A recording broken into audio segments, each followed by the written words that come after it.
Cowboys are really awful. Jets coming. Carr puts some air under it. Wide open his legs for the touchdown. Welcome back to the Select Start Fantasy Football Podcast. I am your host and moderator, Ace. Joining me this evening are the usual suspects, Kosher Killer, Nye, that's Ian spelled backwards, Big Baller Eggers in the house. How we doing, fellas? Doing good. Anything's possible, Kevin Garnett. Let's hope so, man. Let's hope so. I'm not even going to mention my fantasy week, but I just hope anything is possible for me going into week 14. Week 13 is toast, and for most of you guys, next week you've got fantasy playoffs. I'm just hanging on by the hairs of my chinny chin chin, but Big Baller, Nye, you guys are looking at the playoffs. Are you guys ready to rumble? I mean, you know what? We're on to who am I playing next? We're on to week 14. You know, we play in a league where playoffs don't start till week 15, so we're on to week 14. But we're gonna get everybody ready for the playoffs starting this week. Yeah, I got a SmackDown matchup coming against me this week. This dude, I think he scored the highest score this week. He had the highest score the last time we faced off. So playoffs are around the corner, but I ain't there yet. And those are some wise words from two men who have more wins this year than Adam Gase. Yeah, shout out Ted Tran. He's killing it. Well, we have a great show for you guys this week. We have a special playoff pick two where we'll give you guys winning matchup plays and waiver wire additions. We'll also get you caught up on some of the injuries that will most surely affect your roster decisions next week. And the return of keeping the same energy. I know it's been absent our last couple shows, but it's back. But I guess for now, we'll just jump straight into top performers. And I'm going to start with Darren Waller, who had an incredible showing against the Jets with 13 catches on 17 targets and 2 touchdowns. Granted, against an awful Jets team, Darren Waller cashes in on a tasty matchup and is a really great position to finish tied at number 1. I think Travis Kelce may have something to say about that, but he is in a good position. Darren Waller, my first. And secondly, I'm going to call Baker Mayfield's name. He too capitalized on a great matchup, throwing 4 touchdowns, 300-plus yards against the Titans. I think it's safe to say that Baker is at his best when they have that running game going. So shout out Nick Chubb, who as well has 3 touchdowns and 4 weeks. The Browns are rolling. I will throw it back to you guys. Top performers, Big Baller Ed, lead us off. All right, so last weekend I told you guys that I was going to ride that car one more time and see what happened. I was afraid it might blow up, and you know what? It did. Derek Carr against the New York Jets. He had 47 attempts, 28 completions, 381 yards. He had 1 interception, and honestly, that was at the beginning of the game. Ball bounced right off the receiver's hands and had you thinking, oh gosh, here we go. This is one of those bad kind of blows where you just run and turn the other way. No Iron Man slow walks, looking cool and all, but 3 touchdowns. Everybody saw that last one at the end. You know, say whatever you want to say about it, but fantasy points are fantasy points. Derek Carr, one of the top QB performers on the week, so I got to give him his roses. A follow-up with Ryan Tannehill. We're going to go with another QB who really went off this week. Another 3 touchdown, 1 interception performance, I guess, in my top performer segment. Ryan Tannehill actually had his season high in yardage this week. 29 of 45 attempts for 389 yards. They were behind. Derrick Henry didn't have the greatest game because they fell behind and they were just throwing to catch up. And you know what? Again, fantasy points are fantasy points. Did we see this coming? Did we see them absolutely getting blown out in the first half? I honestly didn't, but if you rolled with him in your lineup, Ryan Tannehill's got juicy playoff matchups. So keep your eye on him, put him in your lineup. I can't see too many QBs I'd rather have instead of Ryan Tannehill in the next couple weeks. And I'll finish it off with Justin Jefferson. You know what? The rookie is currently the number 7 wide receiver in PPR scoring settings, which I'm usually hands-off on rookies. I was hands-off on Jefferson, so I don't have any shares of him this year. But lines like the ones he had this week, second week actually with over 25 fantasy points. But this week he had 12 targets, 9 receptions, 121 yards, and he comes out with a touchdown. A fantastic week from Justin Jefferson, and he keeps this rookie season rolling. I know there's a lot of talk about the QBs being rookies of the year, but I think that Justin Jefferson really needs to get a little bit more respect on his name when we talk about rookies of the year, because he's been playing fantastic. Yeah, Justin Jefferson's killing it. Great picks. Ryan Tannehill. He was certainly the center of much of our preseason talk. He's killing it. Great picks, Big Baller Ed. Nye. You know, can we just call, just book it for anybody who plays the Jets, top performers. Like it almost seems like it's trickling down that way every week. I'm gonna stay with that theme Big Ball just brought up. You want, Ryan Tannehill, you want AJ Brown and Corey Davis. You want Corey Davis down this stretch. Corey Davis is not the butt of the joke anymore. I don't want to hear it anymore. Corey Davis, redemption year for him. He posts a monstrous stat line, probably the best of his career.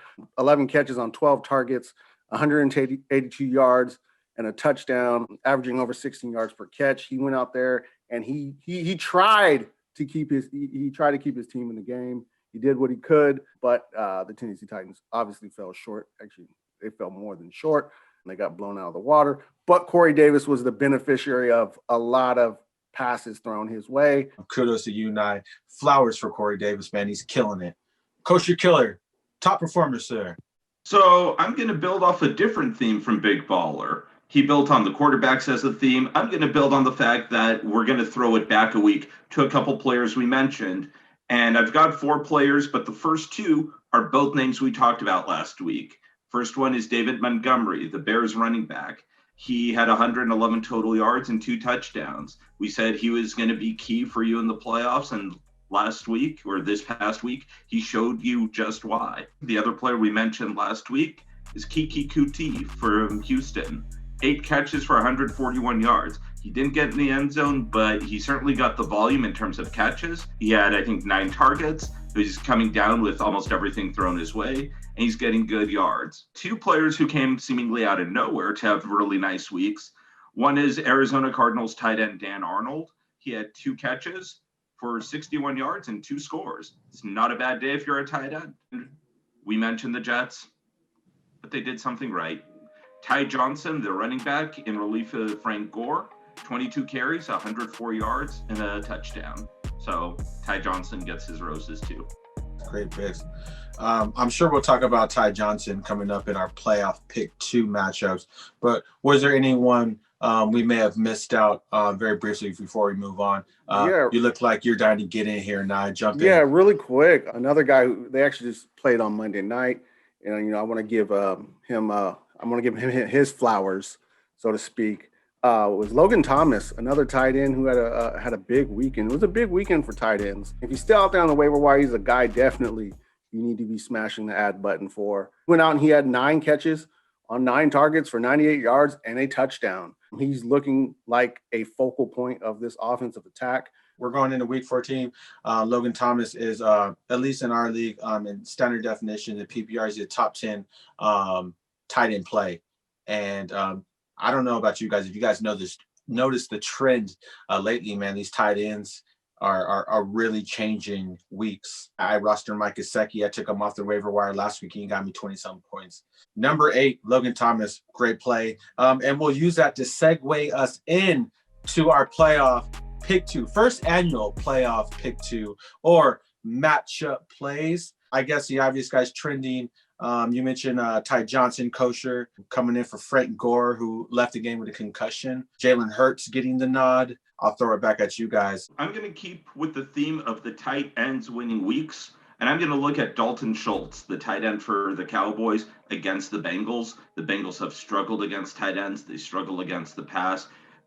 Schultz has decent chemistry with Andy Dalton, so I'd look for him to get some volume against the Bengals. The other play, if we're looking for the playoffs, is Phillip Rivers against the Raiders. The Raiders are struggling still against the pass. Rivers is starting to hit his stride. That offense looks like it's clicking with Jonathan Taylor becoming the main workhorse at running back for the Colts. So my pick 2 are going to be Dalton Schultz and Phillip Rivers. Great picks. Hey, Dalton Schultz has got that Cincinnati team that just gave up a 20-point performance to Mike Gesicki. So, yeah, great picks. Nice. Pick 2. First, I'm going to go down to Duval, Jacksonville. Colin Johnson, I mentioned him last week on the podcast with his week 12 performance was really outstanding. He followed it up week 13 with a pretty good week. I think he went 4 catches on 6 targets for 66 yards. Didn't get in the end zone, but considering they have the Tennessee Titans coming up this week, the Tennessee Titans don't really do well with the pass. as we saw with Baker Mayfield in his awesome day. I think Colin Johnson is one of those guys who's primed for a big week this week. If you're looking for a guy to add into that wide receiver spot and that flex spot, somebody who's going to give you a good matchup versus a team who's very, very susceptible to yardage through the air, I think Colin Johnson could be the beneficiary of a similar stat line, 4 catches for around 70 yards, and maybe he adds a score onto it. And then I'm going to go over to Chicago. And, man, you know, I'm just going to say it, Mitchell Trubisky. I mean, he's the starter right now. He actually had a really good outing against Detroit, 26 for 34, 267 yards, and a touchdown. Did not throw an interception and was really efficient on the day on Sunday. The defense kind of just gave it up. He did have a costly fumble, but he's not out there throwing interceptions. And I think that's one thing you worry about when it comes to Mitchell Trubisky. But considering his schedule moving forward into the fantasy playoffs, if you're looking for a quarterback and you're in a tight spot, he does get Houston next week, Minnesota, and then Jacksonville for his playoff slate. 3 prime matchups. It's throwing Mitchell Trubisky in there. Hey, that's a Hail Mary, but I do like the Colin Johnson pick. Although Laviska Shenault kind of sharked him for a touchdown last week. Oh, man, did you see? It was like a tip pass, bro. I couldn't. It looked like a glitch. It looked like a Madden game. I was like, what happened here, man? Big Baller Ed, pick 2. Sweet. So I'm actually I'm audibling off of my pick 2. I'm gonna go ahead and pick out Cole Kmet as a tight end that you can play next week and possibly the next 2 weeks after that. He's got Houston this coming week, followed up by Minnesota and Jacksonville. So some pretty solid tight end matchups. He's seen 70% of the snap share over the last 3 weeks. He might have been the first tight end drafted this year.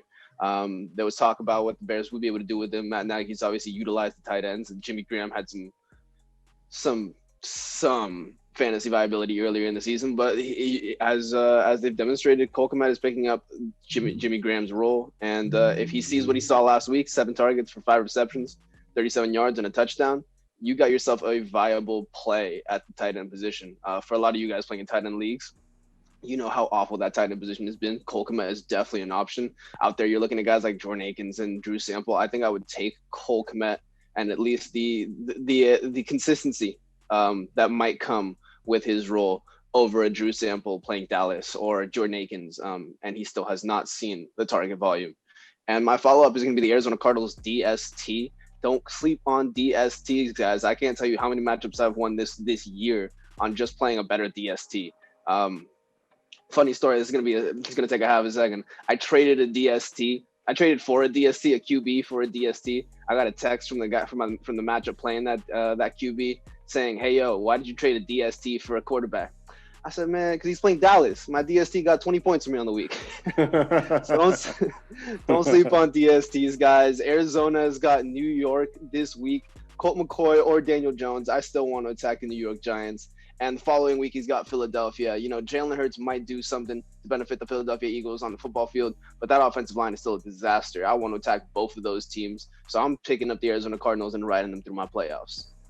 Yeah, it's a great point, man. I love that. I love that point. They get the Giants next week. And low key, I mean, there are a lot of prime matchups out there for DSTs. Dallas has Cincinnati. It might be the only time where they might be streamable. Denver has Carolina, who may be down, 2 starting wide receivers. Yeah, I like Arizona's. Arizona, even moving on to throughout the playoffs, I think Arizona could be one. You could Carolina has Denver, who has Drew Lock. So yeah, play both sides of that matchup. Yeah, he's a lock to throw at least 1 interception. See what I did with that. Kosher Killer. I got one more player as a bonus to keep an eye out for, and he's got a tough matchup this week with Houston playing the Bears. But look for Chad Hansen. With Fuller out, it's going to fall on Kuti and Hansen. And last week he had 5 catches for 101 yards. I think this week he's going to have a tough matchup. But if you're looking deeper into your playoff picture, he's got Indy next week, Cincy the week after, and he finishes out with Tennessee. So he's got a couple of decent plays up ahead of him, just not this week. Yeah, this week's gonna be rough for them. That's a good Bears defense. It's going to stretch them thin.